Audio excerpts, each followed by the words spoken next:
there's an obvious difference between service-based businesses and product businesses. However, let's go a little bit deeper than that and let's discover which is the best for you so that you can boss up and make some cash today. Hey, what's up? I'm Erica Richey. Make sure you hit the subscribe button and turn on your post notifications so you don't miss a thing, and make sure you give me a big thumbs up. All right, let's roll right on into it. So you may think the differences between a service-based business and a product-based business are obvious, but it goes a little bit deeper than that. And so let's just first break down what's a service-based and what's a product-based business. So a product-based business is very simple, and it's simply a business that's focused on just selling a specific product or products. For an example, God is Dope. It's a t-shirt shop based out of Atlanta. Great Instagram presence. It's definitely blown up over the years to now celebrities and everything is wearing it. And they focus strictly on selling t-shirts, hoodies, hats. That's it. They focus just on those products. So a service-based business is a business that focuses predominantly on selling you services. More than ever, the service-based industry is so large, and I think that it's important that we separate the service-based industry into two segments. So first is your traditional segment of the service-based industry. So that's like your hairdresser, your nail tech, the person who files your taxes, people who offer you a typical service, a day-to-day service that you go into their office or they come to you and they provide you a simple service. And so that second segment, I think that we have to mention now because it's blooming more than ever, especially in 2020 with all that was going on, is the online segment. So in your online segment, think of people like me who are your business coaches, your consultants, your web designers, people that 9 times out of 10 you'll never meet them face to face unless it's via Zoom or something like that, and they'll provide you a service. Now, when we talk about service-based businesses, however, especially the online ones, we tend to forget one group of people, and that's your influencers. They are service-based entrepreneurs as well. I'm going to give you 2 examples of 2 influencers that are service-based businesses. So for instance, Aaron On Demand, a rising YouTube star who's seen a major growth in the last year or 2 on YouTube. When she first started out, she was very open that one of her main income sources was her consultation calls, that you can go on her website and book to have a consultation with her, and she can tell you things that she feels will help you and your business grow. A simple service, which is her consulting, which makes sense, and now she has become an influencer where look up to her on different social media platforms, especially here on YouTube. Now, another example of that is someone like, think of Raven Elise. Although Raven does not directly offer a service to us as the public, so Raven's not like, hey, come consult with me and I'll tell you how to become a beauty influencer or something like that. Like, book this service with me. Raven offers a service to brands, and that's where we tend to forget. She offers a service to brands for, hey, I have this great platform of people. I can take pictures in your product, do videos about your product. If you sponsor me, you pay me, and I'll promote you. And that's also a service, and we tend to forget about that all the time. So if you're interested in becoming a service-based entrepreneur, that allows you to fit into one of those segments of that category. Now, why haven't you hit the like button yet? Come on now. You know better than that. Go on and hit the like button. But let's keep moving on. So the deeper differences between the two, because yes, there's a service, there's a product. We know one offers service, one offers a product. Okay, cool. But we don't tend to think about the work behind the scenes of that. So the deeper differences between a service-based business and a product-based business are, for instance, your business plans. Your business plans are going to look completely different. Completely different. And typically for a service-based business, they are typically more drawn out because you want to identify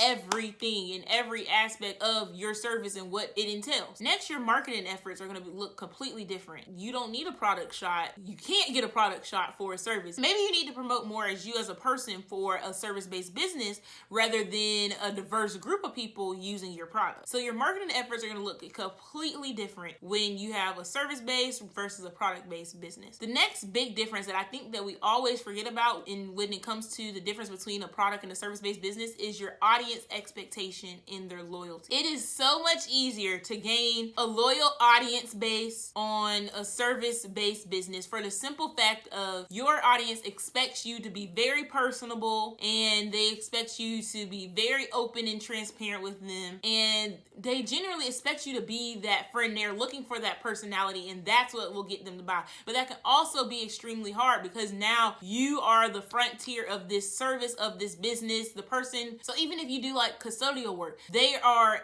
analyzing your service, your work, what you do, and but they also expect you to be kind and understanding and have great customer customer service. As for a product business, as long as you can get that customer to buy one time and it's amazing quality and you knock it out the park, the likelihood of them recommending and them buying your product again is extremely high. However, that also depends on the type of product that you have. So let's say you offer a planner, then someone's typically only going to buy from you once a year.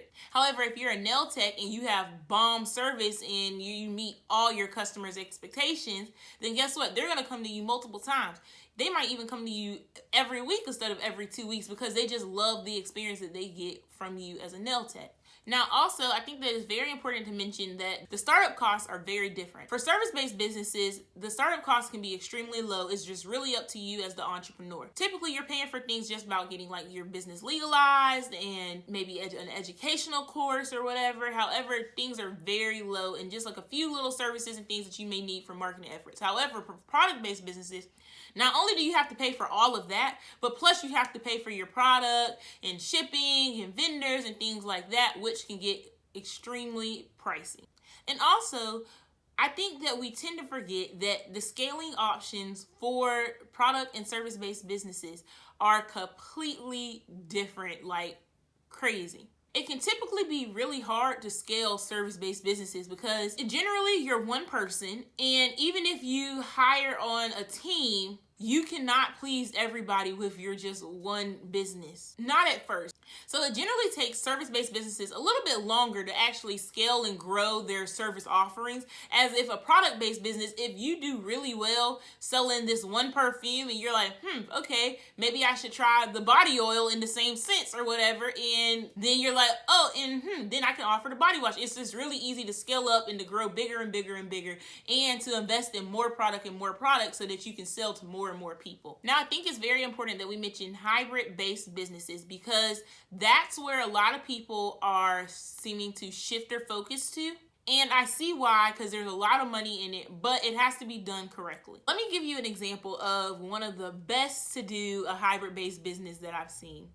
Think of YouTube sensation MrBeast. So MrBeast is an influencer, and he offers a great service like promotion and things like that for people like Honey. That's one of his biggest sponsorships that you see in just about every video. But then also, like we have all heard in a MrBeast video, shop MrBeast. MrBeast has a huge merch store that makes a lot of money and a lot of income for him and his team. And he plugs it in every video, so I know you've heard shop MrBeast. ShopMrBeast.com. ShopMrBeast.com. Which is why I need you guys to buy merch from ShopMrBeast.com. So if we know that you can do both and you can become successful, should we all try to be hybrid business owners like MrBeast? And the answer simply is no. Let me break that no down to you. So it simply won't work like that for all of us. And also, it's not worth it for all of us. That bomb nail tech that does great every time and meets all of her audience's expectations, it might not be worth it for her to go start her own nail polish, but she could offer another service, which of doing a different style of nails, or also working with a large brand like maybe like a OPI or a Sally Hansen that already has a nail product that she could use to, one, showcase to her Instagram followers, showcase to her clients or whatever, and work with that. Because it might not be worth it for her to do the research and put the money into investing in her own product. Another reason to why the answer is simply no is because it takes time. MrBeast did not get the 20-something million subscribers he has overnight, and Shop MrBeast did not happen overnight. You have to build authority in somewhere. And so what that means is maybe you should actually sell a t-shirt before you offer people a course or a consultation with you on how to sell t-shirts. So you know you want to start your t-shirt business, you've already invested in the t-shirt, sell a couple, let people know like, hey, I actually did this really awesome. Like, I sold out in my first 30 days and let me show you how.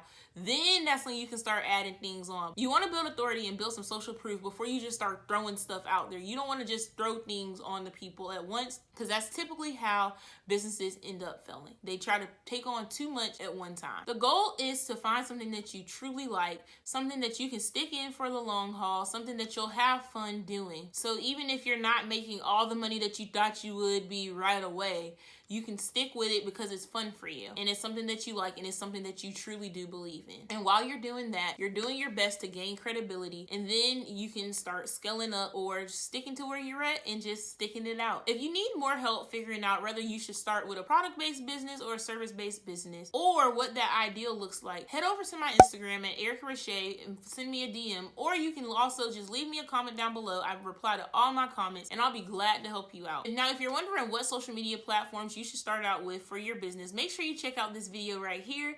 It'll be great for that. And if you've seen that one or you want to try something else, YouTube recommends that you watch this one. And make sure you're subscribed and turn on your post notifications, because next week we're coming with the best apps for business owners. All right, see you in the next one.